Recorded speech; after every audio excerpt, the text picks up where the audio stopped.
नाज़रीन आदाब, मैं हूं मुमताज़ आलम रिजवी और अभी मैं एक बड़ी खबर लेकर हाजिर हुआ हूं जिसका ताल्लुक कन्हैया कुमार और मोहम्मद उमर खालिद से है। जी हां, आपने सुना होगा, सोशल मीडिया पर देखा होगा कि इस वक्त कन्हैया कुमार को लेकर के जो सोशल एक्टिविस्ट हैं वो हमला कर रहे हैं। उनका इल्ज़ाम है कि जिस तरीके से उमर खालिद जेल में हैं, कन्हैया कुमार बाहर हैं, कन्हैया कुमार सियासत में आ गए। कन्हैया कुमार ने पहले कम्युनिस्ट पार्टी में अपने सियासत की शुरुआत की और उसके बाद कम्युनिस्ट पार्टी को छोड़कर वो कांग्रेस में आ गए।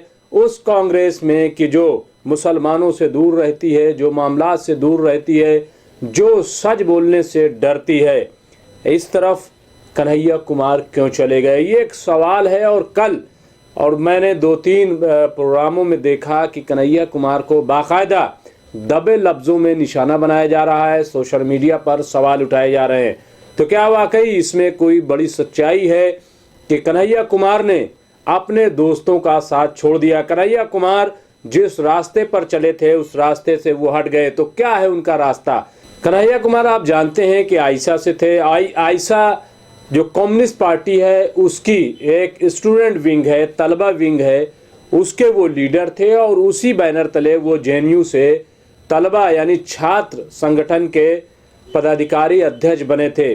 और उसके बाद उसी दौरान जेएनयू में जो कुछ हुआ वो सब हम वाकिफ हैं।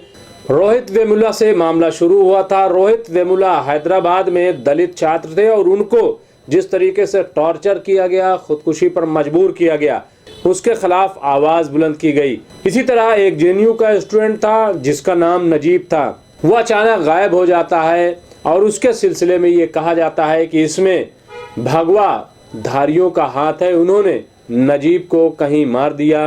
लेकिन पुलिस उसकी शनाख्त नहीं कर पा रही है, पुलिस कोई कार्रवाई नहीं कर पा रही है। इसी तरीके के मामलात को तमाम जो स्टूडेंट थे, जो जेएनयू के छात्र थे, उन्होंने आवाज़ बुलंद की। जेएनयू में एक बड़े पैमाने पर एहतजाज बुलंद किया गया, जैसा कि हमेशा होता है।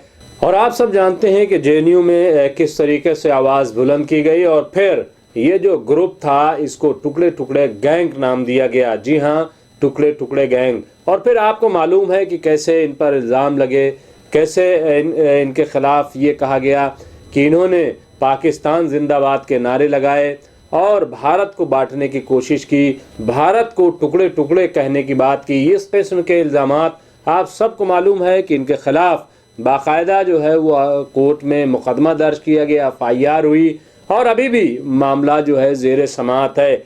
इस दौरान कन्हैया कुमार ने अपना रुख बदला और वो सियासत की तरफ आ गए। 2019 में उन्होंने बाकायदा CPI से इलेक्शन लड़ा।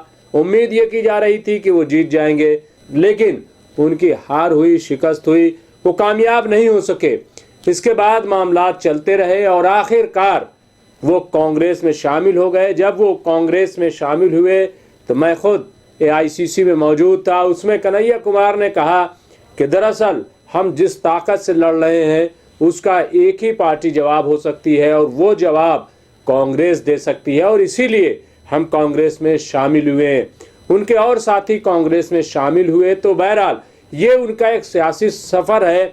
अब जो उनके साथ के लोग थे, जो उनके साथ साथ रहते थे, उनका ये इल्ज़ाम है कि दरअसल कन्हैया कुमार ने अपॉर्चुनिटी दिखाई, अपॉर्चुनिस्ट हो गए और वो सियासत में चले गए, कांग्रेस में चले गए। उन्होंने उमर खालिद और अपने दूसरे दोस्तों का साथ छोड़ दिया, ये इल्ज़ाम लग रहा है।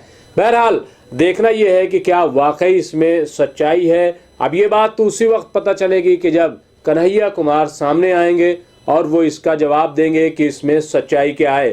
खुद उमर खालिद को क्या लगता है कि कन्हैया कुमार ने उनका साथ छोड़ दिया? जहाँ तक मूवमेंट की बात है, हम खुद इलाहाबाद यूनिवर्सिटी में छात्र संघ में थे, छात्र स्टूडेंट यानी स्टूडेंट पॉलिटिक्स में थे, लेकिन हमने देखा कि लोग स्टूडेंट पॉलिटिक्स करते हैं और फिर अपने नज़रिए के एतबार से, अपने सहूलत के एतबार से वो अलग अलग पार्टियों में जाते हैं।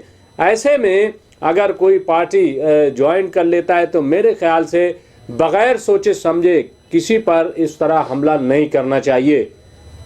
तो बहरहाल आने वाले दिनों में तस्वीर साफ होगी कि इसकी सच्चाई क्या है। लेकिन ये सच्चाई है कि कन्हैया कुमार ने अपना रास्ता बदला कन्हैया कुमार ने अपनी पार्टी बदली। कन्हैया कुमार जिस पार्टी से यहाँ तक पहुँचे, उन्होंने अचानक कांग्रेस का रुख किया। लेकिन क्या कांग्रेस का रुख करना वाकई गलत है? ये एक बड़ा सवाल है, और ख़ास तौर से ऐसे वक्त में कि जब कांग्रेस के धुरंधर लोग बीजेपी में शामिल हो रहे हों, भगवा पार्टी में जा रहे हों। ऐसे में एक स्टूडेंट अगर कांग्रेस में शामिल हो रहा है और ये कहते हुए शामिल हो रहा है कि हम सेकुलर फोर्सेस को मजबूत करेंगे, तो क्या इसको गलत नज़रिए से देखना चाहिए? ये हम सवाल कर रहे हैं। इसका जवाब आप भी तलाश कीजिए, हम भी तलाश करें, और देखते हैं कि कन्हैया कुमार खुद इस मामले में क्या कहते हैं। तो बहरहाल मुझे दीजिए इजाज़त। शुक्रिया।